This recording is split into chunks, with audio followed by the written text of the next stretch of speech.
maalimihii u dambeeyey Somalilan waxaa la hadal hayay inuu imanayo suldaanka guud ee qoomiyadda Oromada. haddaba telefishinka Ariel waxaa Hargeysa kula hadlay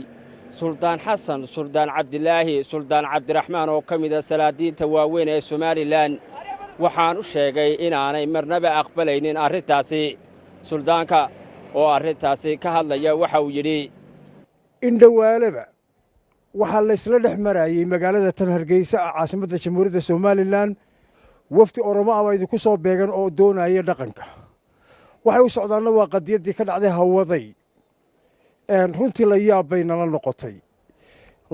nala noqotay arrinta maanta qadiyadda Hawaday ka dhacday falkii xasuuqii loo geystay shacbiga aan waxba galabsan ee Soomaalida ah iyadoo aad iyo aad uga tiiraayoonay uga xunnahay dadkayaga halkaas sidii loogu laayay ayaa waxa haddana yaabkiisa nagu noqotay oo aanu u qaadasho waa nagu noqotay halkan baa laydinku imanayaa oo dhaqankii Oromaa idiin imanaya taa salaadiinta Habarawal waanu ka wada hadalnay shir weyn baanu ka galnay waxaanu ka soo saarnay 4 qodob. 4 qodob waxay kala noqonayaan 1 aad iyo aad waxaan uga xunnahay isla mar ahaantaana si tiiraayeen looga xunnahay falkii bahalnimada ahaa ee ka dhacay Hawaday ee lagu laayay dadkayaga aan waxba galabsan. 2 waxa kale oo iyadana la yaab nagu noqotay oo aanan marnaba ooda ka rogayn waftiga la leeyahay Oromo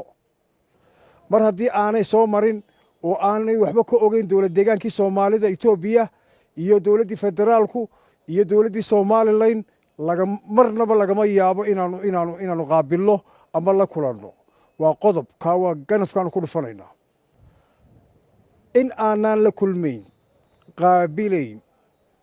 arrin aan duwalkii mandaqaduba ogeyn oo toos noogu imanaya waxay nagu tahay deelqaaf bay nagu tahay dowladaha gacanta ku haya dowlad deegaankii Soomaalida gacanta ku haya dowladdii dhexe federaalka gacanta ku haya intaas waa qodobada aan ku soo ururinayno. waxa kale oo la yaaba ilaa maanta kama hayno qoomiyadii Oromada dowlad deegaankoodii kama hayno wax raali gelina dowladda dhexe ra'iisul wasaaraha Itoobiya waa ka haynaa waa naga tacsiyadii dowlad deegaanka Soomaalida madaxweynaha Cabdi Maxamed Cumar isagu waaba u tafaxaytay isaga gacanta ku haya arrintii. Suldaan Xasan, Suldaan Cabdilaahi, Suldaan Cabdiraxmaan waxa uu u mahadnaqay madaxweynaha dowlad deegaanka Soomaalida Itoobiya. waxaan mahadnaq ballaaran u diraynaa madaxweynaha dowlad deegaanka Soomaalida Cabdi Maxamed Cumar kaalintii geesinimada lahayd ee uu ka qaatay qadiyadda iyada ah aaskii qaran uu sameeyay dadkayaga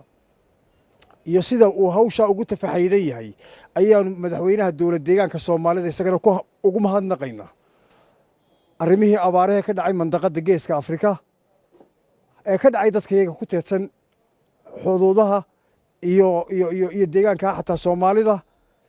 kaalintii firfircooneyd uu ka qaatay madaxweynaha dowlad deegaanku Cabdi Maxamed Cumar isagana hambaliyaan u diraynaa insha Allah bismillaahir kariim horumarka uu ka wado ummadayadii uu wado. Badri Koosar Maxamuud telefishinka Ariel Hargeysa.